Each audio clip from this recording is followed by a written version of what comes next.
This is The Rumor Report with Angela Yee on The Breakfast Club. So listen up.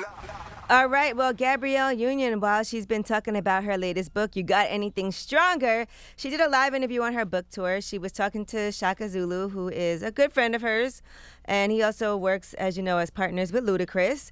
And she was reflecting on her 2006 divorce from Chris Howard, who played in the NFL, and she talked about her post-split hot girl summer. Here's what she said. Like other divorced people, you have a mental bucket list. I was like, here is my deep, what do they call it? The Red Sea Scrolls of gentleman colors I would like to check their avails on. And Shaka was like, about 99.99% of that list are boys. And I was like, yes, exactly. I mean, I guess she had just gotten divorced and she just wanted to have some fun with people who she knew it wasn't going to go any further than that. So I say it is what it is. I can imagine what it's like after you've been in a relationship, things don't work out, and you just want to go a little crazy for a period of time as an adult with available bachelors who maybe don't want to settle down. All right, now let's discuss Eminem and Snoop Dogg. They do have a collaboration on the way. They had some issues previously. If you remember, Snoop was on The Breakfast Club, and here's what he said about Eminem. He has probably put Eminem in a position where he could be labeled as one of the top 10 rappers ever. I don't think so. You've been around a long time. Why don't you have him in your top 10? Because there's some in the 80s that he can't with. Like Rakim, like Big Daddy Kane. Yes, sir. Like KRS-One, like LL Cool J. You understand me? I ain't got no time to play with it. It is what it is. It's like, cuz did that. But when you talking about this hip-hop that I can't live without, I can live without that. Okay, and that's a personal choice, but Eminem did respond to what Snoop had to say, and he responded with Who Kid?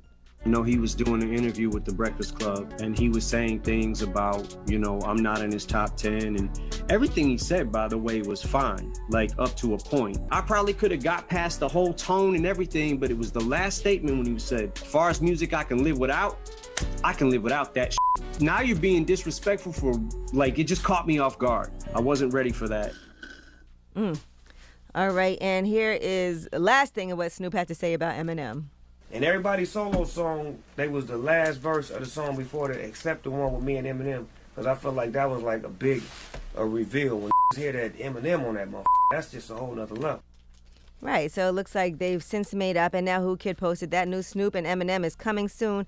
Tune in to him and DJ Who Kid all day until 6 p.m. So That's good, because that would have been awkward. And they're also going to be at the Super performing, Bowl. at the Super Bowl halftime show that Dr. Dre put together. So, you know, at least the two of them have made up, and now they have some new music coming out together. All right.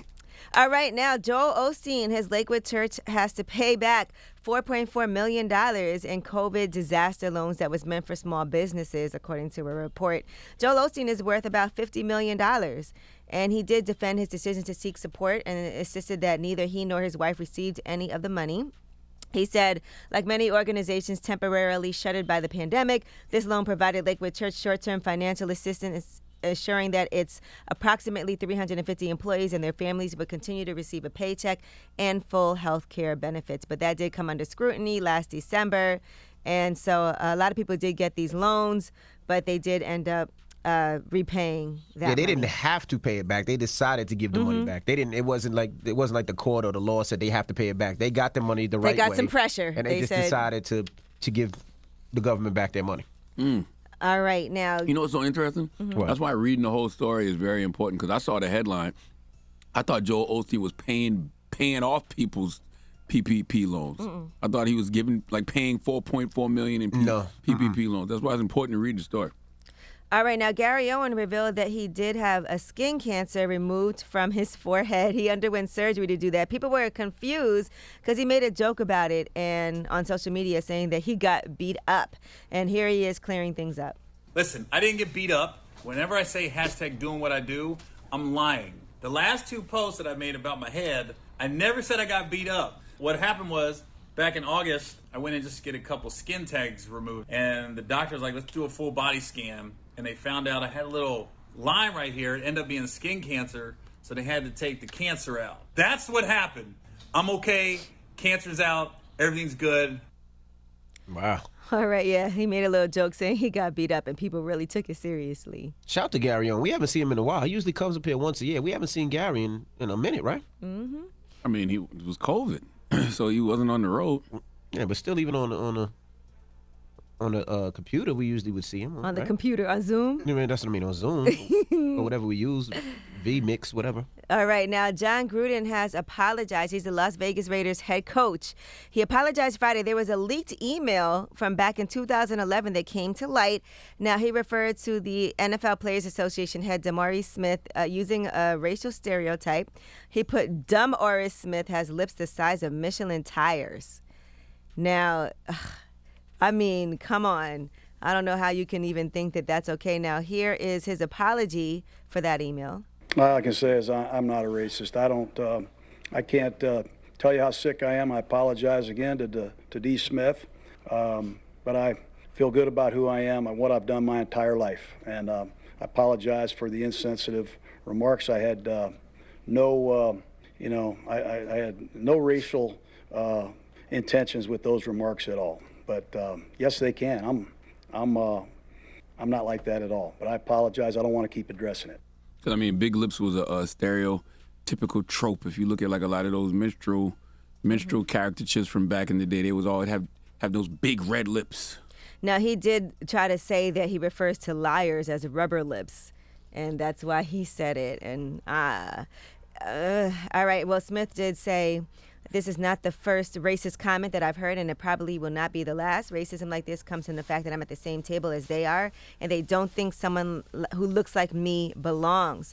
Hall of Fame wide receiver Randy Moss also talked about this, and here's what he had to say on ESPN Sunday NFL Countdown. We're going into the 21st century, and instead of us moving forward, we're moving backwards. And I really don't know what percentage of the National Football League is black, but I know it's over 50%, 60, 70%.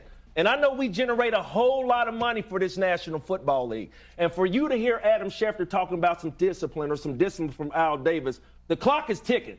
We are watching to see what the National Football League is going to do about this. All right, and Randy Moss did get emotional later on while talking about his personal feelings in the matter. Here's what he said. I fell in love with the game of football since I was 6 years old. And I get emotional talking about it because of situations like this. My civil rights were kind of messed with in high school over the color of my skin. And now being able to play 14 years in the National Football League. And for us to be moving back and not forward in 21st century, like I said, man, National Football League, this hurts me. The clock is ticking, man. But Jon Gruden probably could fight that, though. What you because mean? it's a stereotypical trope. Like, how do you prove it was racist? You know what I mean? You mean fight it like just... He said he doesn't even want to address it anymore. Punishment, because I think about somebody like Riley Cooper. Riley Cooper actually said, "I'll come over there and fight all you N-words," and he didn't receive no discipline from the NFL. And the N-word is not a racist trope. That's a straight up racist. Mm-hmm. You know? So I don't know. I don't know how the NFL handles this. Right. Well, we'll see. And like he said, he doesn't want to address it anymore. Do you feel like he should continue to have to address this? I mean, I don't know what you say after you apologize. Mm-hmm. Like, what more did it say? Imagine having to work for somebody like that. It's hard, though. All right, well, that is your front page rumor report. All right, thank you, Miss E. Charlamagne, who you giving that donkey to? Man, Florida. Florida needs to come to the front of the congregation. We'd like to have a word with them this morning because they got a man named Prentice Madden who just got sentenced to 21 years in prison. And if Florida ever wanted to debate about not being crazy, they can't get out of this one. We'll talk about it for after the hour. All right, we'll get to that next. It's The Breakfast Club. Good morning.